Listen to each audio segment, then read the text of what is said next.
Estación La Cala, donde los nidos construyen pajaritos, juntos en su radio de acción.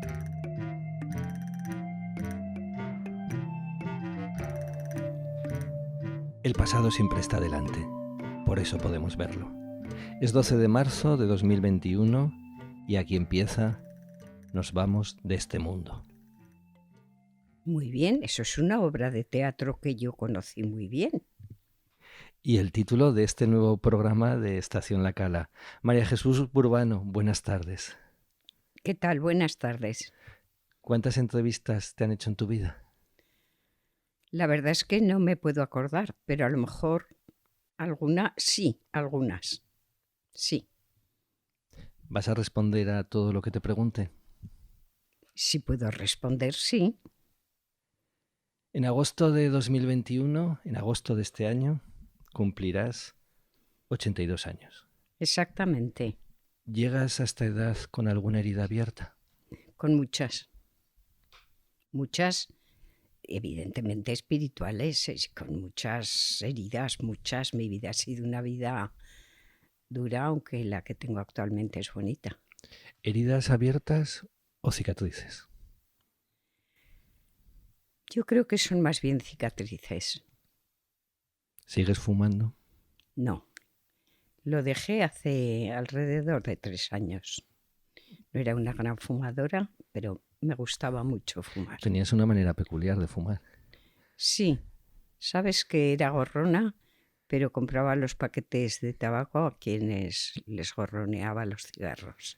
Quiere decir que tú comprabas, se lo dejabas a la vecina, a un pariente y luego ibas a pedirle. Exactamente. Así hablabas con la gente. Pues sí. Naciste en Zaragoza en agosto de 1939. Exactamente. Recién terminada la Guerra Civil. Pues sí. ¿Cómo fue tu niñez? ¿Qué recuerdos tienes de tu madre, de tu padre? Bueno, yo creo que mi niñez hasta los 11 años fue una niñez bonita, hasta lo que cumplí los 10, 11 años. Fue una niñez bonita. Lo pasaba muy bien, tenía muchas amigas y era una niña muy alegre. ¿Te acuerdas de cómo era Zaragoza entonces? Me acuerdo muy bien del Paseo Pamplona, que era donde vivía, que era paseo, ahora no lo es, hace ya muchos años, y bajábamos a jugar allí y lo pasábamos muy bien. Y antes de la mayoría de edad te quedas huérfana y a cargo de un montón de hermanos. ¿De cuántos? De 10. ¿Cómo te enteras de la muerte de tu madre? ¿Qué sientes en ese momento? Pues fue un momento terrible porque yo estaba interna en un colegio de Barcelona con una beca y me dijeron que tenía que ir al nacimiento de mi último hermano, que era el número 12, y tenía que coger el tren. Cogí el tren en la estación en Barcelona, llegué a la estación de Zaragoza, me encontré a las hermanas de mi madre, que no vivían en Zaragoza, vivían en Haro. Me las encontré en la estación. Lo primero que les pregunté era por mamá y me dijeron que mamá había muerto. Eso fue un golpe tan duro que nunca se me ha olvidado. ¿Qué hacías en Barcelona? ¿Por qué estabas interna en Barcelona? Pues porque me dieron una beca. En mi familia era una familia conocida en Zaragoza, pero con medios económicos muy escasos. Y como era una niña inteligente, me dieron una beca. Pero es que además a mí me habían echado la culpa en otro colegio de algo que no hice y yo tenía el complejo de que me habían expulsado del anterior colegio y no me importó nada marcharme de Zaragoza porque estaba avergonzada con las personas que tenía alrededor, mis amigos, mis amigas. Y digo amigos porque en el Paseo Pamplona jugábamos con chicos, aunque mi madre no me dejaba. Y me fui muy, muy a gusto a Barcelona. a mí Cataluña me marcó para bien. ¿Por qué te expulsan del colegio a los que podías tener 13, 14 años? ¿Por qué te expulsan de un colegio? Cuando tendría unos 11, 12 años, me expulsaron del colegio porque aparecieron unos carteles sobre el periodo de compañeras que ya estaban desarrolladas. Fulanita, menganita y zutanita tienen el periodo. Este era el cartel que apareció por la clase y me echaron la culpa a mí. Y no la tuve. Era colegio de monjas, sí. De monjas. ¿Algún recuerdo de Barcelona? ¿Algún recuerdo no tanto del colegio como de alguien que conocieras? Yo en Barcelona tuve durante muchísimos años, y aún lo conservo, una amistad muy, muy íntima de una amiga que es de Barcelona. Tiene un año más que yo y seguimos siendo muy amigas. Una amiga muy interesante. ¿Y tus padres te encomendaron a alguien allí, a algún amigo suyo, alguien que te pudiera acompañar en algún momento de, no sé, de soledad o de dificultad? Pues sí. Algunos amigos de mi padre me sacaban del colegio y tenía también unos tíos segundos, pero tíos, que también me sacaban. Amigos profesores, porque tu padre era profesor. Mi padre era profesor y también tenía un amigo que era profesor de literatura, Blecua, muy conocido, que me sacaba de vez en cuando del colegio. Pero cuando ya me hice muy amiga de Mary, de esta amiga de la que hablo, una amiga con mucho dinero, quien me sacaba era su padre, que era viudo, y yo le llamaba mi papá circunstancial porque nos sacaba continuamente y yo le puse ese apelativo. Empiezo a intuir que tu vida ha estado llena de circunstancias, sí. Que no es la única. Vuelves a Zaragoza, imagino que te haces cargo, eres la mayor en ese momento. Vuelvo a Zaragoza, estaba haciendo sexto de bachillerato, que entonces había reválidas, y vuelvo a Zaragoza, no vuelvo al colegio y empiezo ya a hacerme cargo de todos los 10 hermanos que tengo detrás. El que nació cuando murió mi madre, murió. ¿Porque tu madre había tenido? Mi madre tuvo 18 partos, hijos 12. En un periodo de 20 y pocos años, imagino. En un periodo, pues si yo me quedé sin ella cuando tenía 16 años, en un periodo de 18 años. Y en Zaragoza empiezas estudios de física. En Zaragoza empiezo estudios de física porque a mí me gusta mucho la física. Me gusta mucho la física, me gustaba la física, las matemáticas y la química no, porque teníamos una profesora muy precisamente hija de un alcalde antiguo de Zaragoza.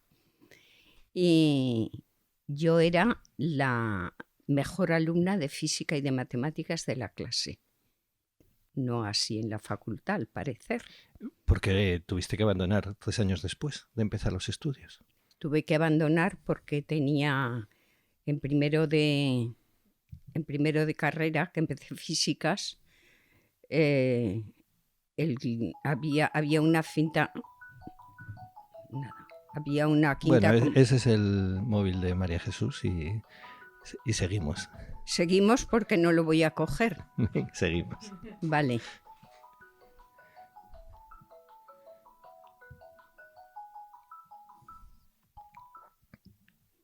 Ya.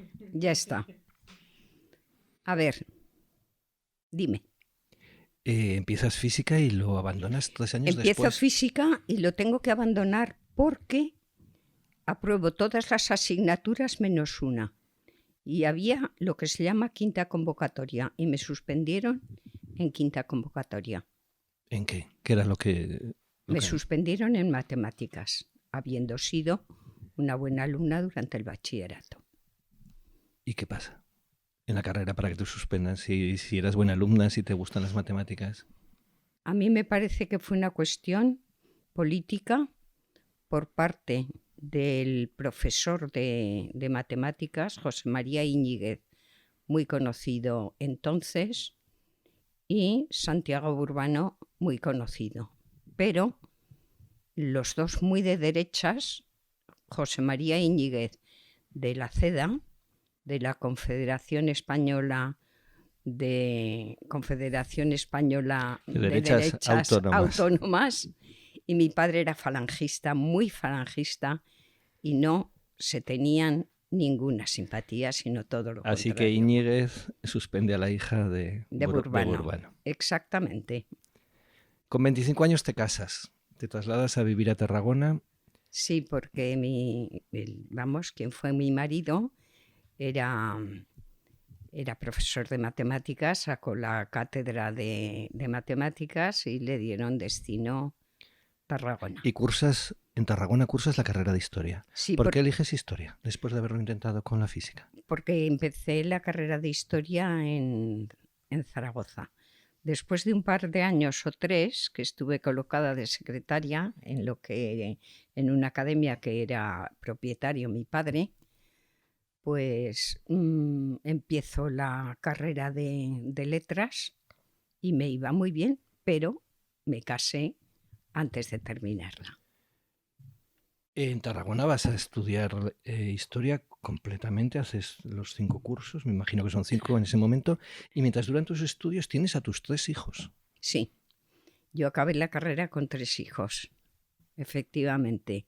Me faltaban 3 años y los acabé en Tarragona, con buenas notas, además. Y en esa Tarragona de los 60, de la segunda mitad de los años 60, en un círculo, me imagino que de profesores, de profesionales, colegas de tu marido, aparece una mujer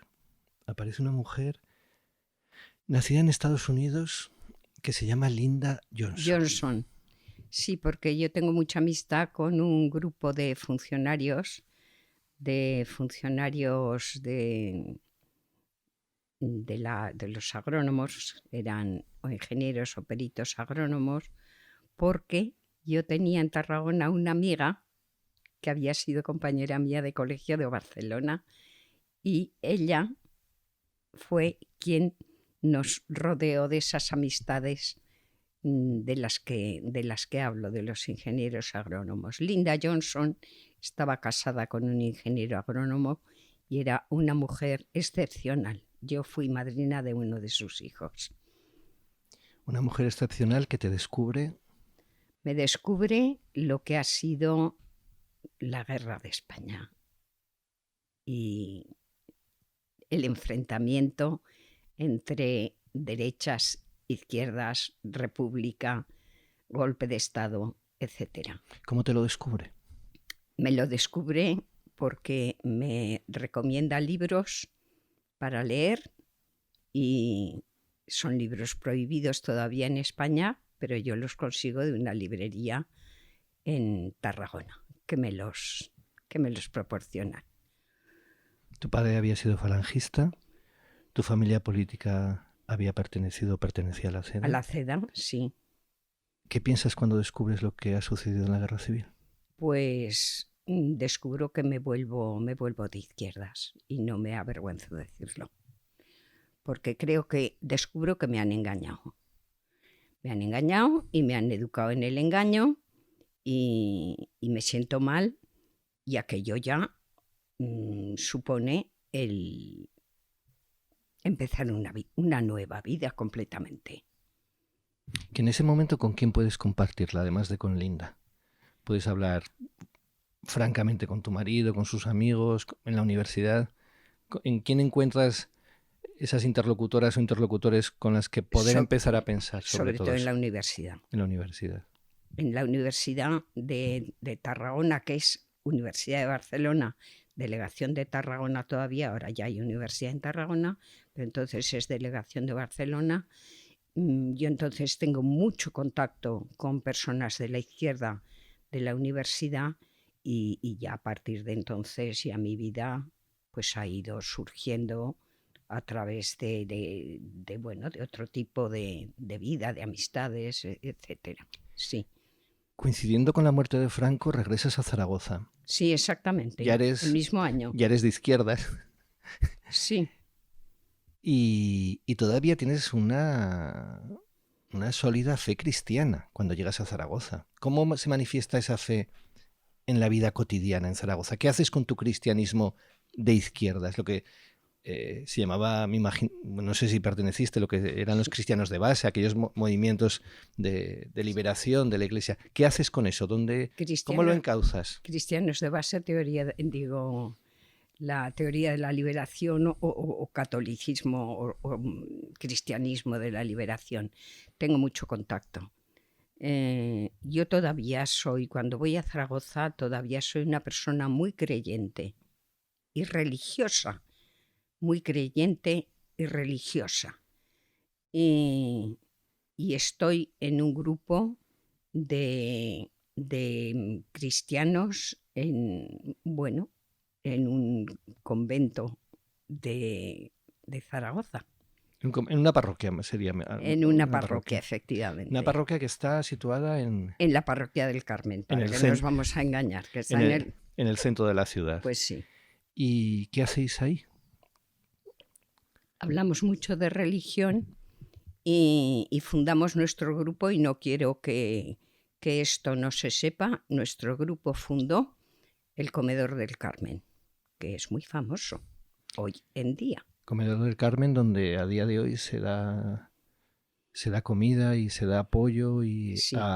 Yo creo que a cientos o miles de... Sí, ¿Cómo te gusta llamarlos? ¿Transeúntes, indigentes, pobres? ¿Cuál es el mejor apelativo? Bueno, yo me gusta llamarles vagabundos. Me gusta la palabra vagabundo. En ese momento tú tienes relación con Cáritas. Sí, porque el Carmen y Cáritas tienen mucha relación con Cáritas, y en Cáritas me hago también, ¿cómo te diría yo?, colaboradora, voluntaria de transeúntes o vagabundos.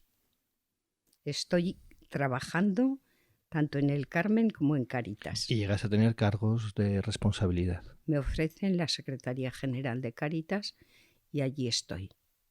Porque yo he terminado la carrera y me ofrecieron un puesto de trabajo en un instituto, pero no acepté porque era un enchufe, puesto que yo estaba casada con una persona que era muy influyente en el mundo de la educación. ¿No aceptas? ¿Sigues en Cáritas? ¿Vas a dejar Cáritas en algún momento? Creo que no estás mucho tiempo en Cáritas. Perdí la religión en Cáritas. Eso se puede decir, ¿no? Eso se puede decir. Y seguí con la ética cristiana, eso sí. Pero la religión cristiana la perdí, ni prácticas, ni misas, ni nada de nada. Todo aquello lo perdí. Vi que había mucha falsedad dentro del mundo de la religión y dejé la religión completamente. Aunque yo seguía y sigo admirando, aunque ya creo que eso ya ha debido desaparecer, la teología de la liberación y esta gente que todavía por religión son gente muy consecuente. Es decir, tienen una ética real y verdadera. Y después de haber pasado por 2 universidades, de haber estado en la academia que había fundado tu padre, de pasar por la dirección de Cáritas, das tu primera clase en un instituto público de secundaria con 45 años. Me presento de profesora interina por los méritos. Tuve un buen expediente, me dieron un premio literario en la Librería General, que era un trabajo que yo había hecho para una asignatura de la carrera sobre el jalón, precisamente. Y me dieron un premio que era el Aragón de Oro en la Librería General, y gracias a mi expediente y el mérito del Aragón de Oro saqué una buena, digamos, una buena nota en la presentación de interinidad y me dieron la interinidad. Son los años 80, tienes 45. ¿Cómo te sientes entre adolescentes en ese momento? Es difícil, pero a mí me gusta mucho la enseñanza. Me ha gustado especialmente. Sí. Aunque tengo que reconocer que los adolescentes son difíciles, sobre todo a determinadas edades. Pero luego ya cuando ya son mayores, digamos que van en este momento los que ya están haciendo el bachillerato actual, ya son personas que se puede trabajar bien con ellas. Y en tu propia casa, un muchacho joven, tu hijo, decide declararse insumiso al servicio militar obligatorio. Pues sí. Es el año 1986. Sí. Será perseguido por la justicia, juzgado por un tribunal militar, condenado a 2 años de cárcel, sí. Y tú respondes desde la acción. Sí, fundamos una asamblea de familiares de insumisos que tiene un nivel español, o sea que es de toda España. Nos viajamos mucho, el grupo de familiares de insumisos, de un sitio a otro. Precisamente ayer vi que se había publicado algo sobre el tema porque era el aniversario de la... 25 años, imagino, claro. 25 años de la insumisión, parece ser, sí. Y sí durante que lo he publicado. esa etapa, me imagino que con otras madres, organizáis actos, dais conferencias. Sí, sí. Y a mí me eligen para dar esas charlas o conferencias en distintos sitios de España, sí. En alguna universidad también, sí. Y ahí empiezan unos años en los que te conviertes en una activista por la paz, por las libertades, una activista a nivel internacional. Pues sí, se convocan las Madres de Plaza de Mayo de Argentina, convocan un congreso de madres que luchan en París, en el año 94 exactamente, y a mí me eligen los compañeros de familiares de insumisos para que yo vaya a ese congreso. Fuimos 2 madres, una de Madrid y yo, y tuve bastante protagonismo porque parece que le caí muy bien a Eve Bonafoni y me hacía hablar, sí. Me hacía hablar a mí como representante, bueno, de las madres que luchan. Y empiezas a viajar por Europa. Sí, con madres empezamos a viajar. Estuve en Belgrado en más de una ocasión. Fui también a Israel porque había una madre de mujeres de negro por la paz, que era israelí, que la he perdido de vista, era mayor que yo, por tanto es posible que haya muerto, pero tenía contacto con ella, pero lo perdí. Viajas a Belgrado porque las mujeres de negro por la paz son importantísimas en la guerra de la ex-Yugoslavia. Pues sí, así es. Sí. ¿En qué se parece esa María Jesús de París, de Belgrado, de Israel, de la niña que jugaba en el Paseo Pamplona? ¿A la actual? No, la que recorre Europa representando a las familias de insumisos. A mí me parece que se parece porque yo he sido crédula para determinadas cosas, muy crédula. Y al ser muy crédula, he tratado de comportarme de acuerdo con esas creencias. Sí. A pesar de que las mujeres de negro no tienen absolutamente nada que ver con el cristianismo y el catolicismo. Y a principios de este siglo XXI pasas un cáncer. Sí.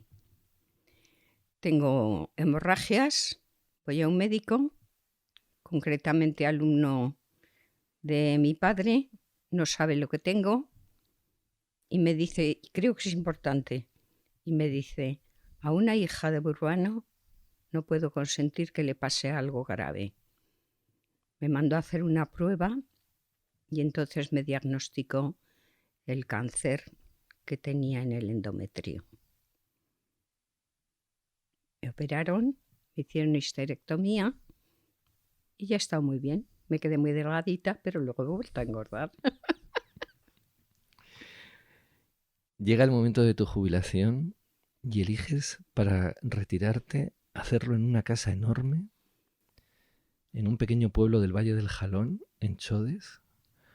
Una casa llena de libros, de recuerdos y de escaleras. Sí. ¿Qué has encontrado en Chodes? La casa que compramos gracias a mi hijo Pedro, que como nos gustaba a todos mucho la montaña y a mí me gustaba mucho el ir a Cetina, de donde era la familia del que fue mi marido, de quien me divorcié, pues mi hijo, que estaba haciendo los senderos de toda la zona del sistema ibérico, dijo, hay una casa, hay un sitio, unas casas que podéis comprar. Aún estaba yo todavía casada con mi marido. Aún podéis comprar alguna casa por aquí, el Pirineo está lejos y el sistema ibérico es muy bonito. Compramos la casa de Chodes. Y luego cuando yo me vine de la casa de Chodes, la utilizábamos mucho, mis hijos también, para venir a la montaña precisamente del sistema ibérico. Toda la zona montañosa del sistema ibérico yo me la conozco muy bien. Ahora no puedo ir, pero he ido mucho. Y dime. Además de un paisaje que has encontrado en Chodes. Además de un paisaje, encontré que tenía una casa propia, que no la tenía en Zaragoza, porque cuando yo me divorcié de Caballero, me fui a vivir al barrio de San José y no tenía casa propia. He tenido alquiladas casas de Zaragoza, pero llegó un momento en que me echaron de la casa donde vivía en Zaragoza, la última de las casas donde estaba alquilada, y me quedé fija en Chodes. No sé si preguntarte si eres rara o cómo de rara eres. Yo creo que la vida me ha marcado valga la redundancia, la vida me ha marcado la vida. Sí. ¿Y te sientes rara? Distinta. Has dicho que una de tus canciones favoritas es Gracias a la vida. Pues la canción que compuso la Violeta Parra poco antes de suicidarse. Pues sí. Dice de la Violeta en la canción que ella distingue lo negro del blanco y que también distingue dicha de quebranto. De quebranto. Tú también distingues, siempre has distinguido. Sí. Y cuando tengo dicha soy muy dichosa y cuando tengo quebranto lo paso muy mal. ¿Y has distinguido lo negro del blanco siempre? Sí. Te voy a leer una estrofa completa de esta canción. Gracias a la vida que me ha dado tanto, me dio el corazón que agita su marco, cuando miro el fruto del cerebro humano, cuando miro el bueno tan lejos del malo, cuando miro el fondo de tus ojos claros. ¿Qué admiras del cerebro humano?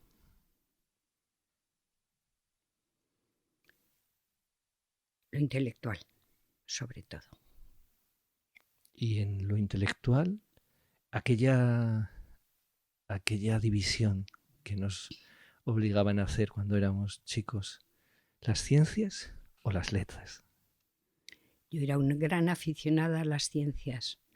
Luego me gustaron las letras también. Escribir me ha gustado mucho.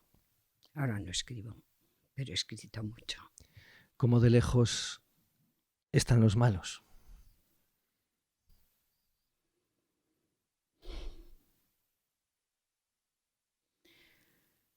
Los malos los soporto muy mal. Lo que a mí me parece que son malos.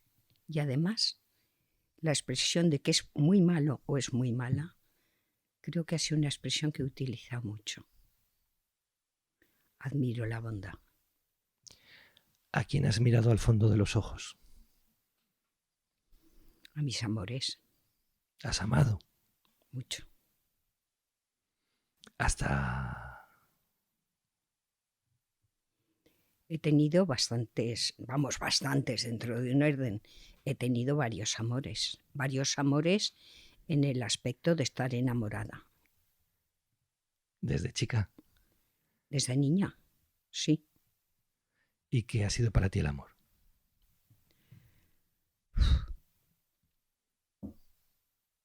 Pasión, entrega,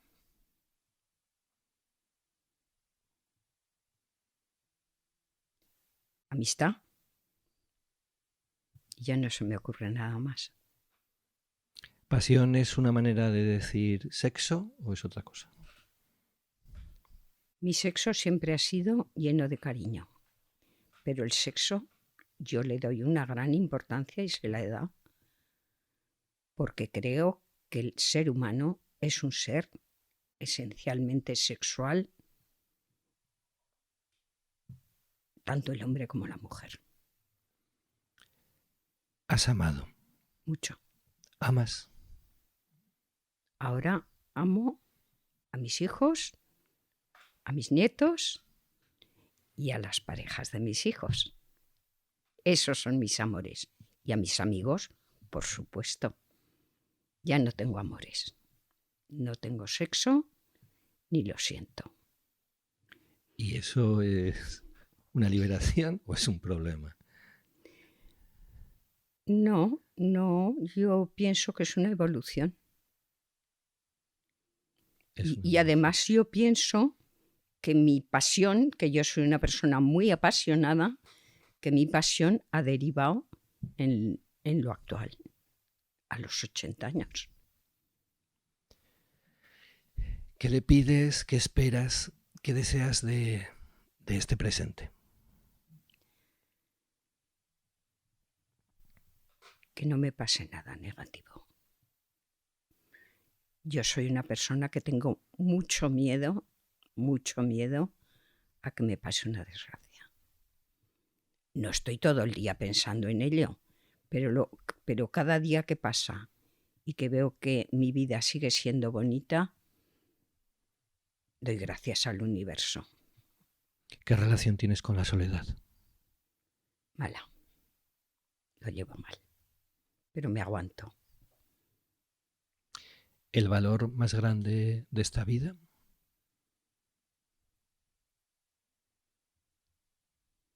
Hoy, ayer, ¿cuándo? Siempre, para ti siempre. El valor más grande. El amor, lo intelectual, y no lo dejemos, la verdad. La verdad para mí es importantísima. Y hay mucha mentira. ¿Y la libertad? Por supuesto. Personalmente, la libertad para mí es fundamental.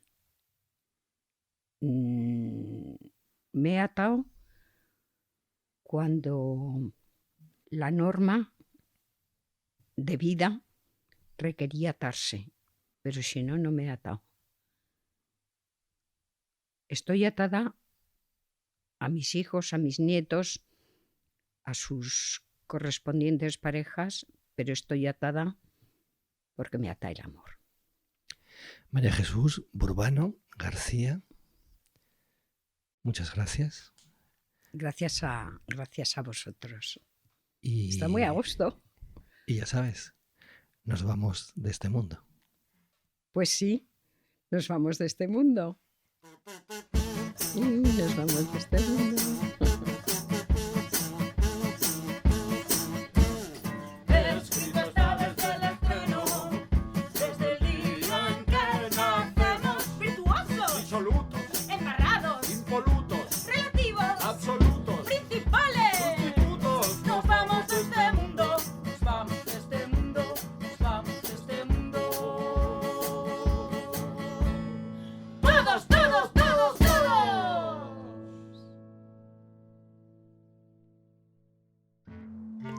Nos vamos de este mundo es un programa de Estación La Cala. Han escuchado a María Jesús Burbano García en conversación con Grasa Toro. En la realización técnica, Ana Mareca. Dirección, Grasa Toro. Grabado en La Cala, en Chodes, España, el 12 de marzo de 2021. Estación La Cala, donde los nidos construyen pajaritos. Juntos en su radio de acción.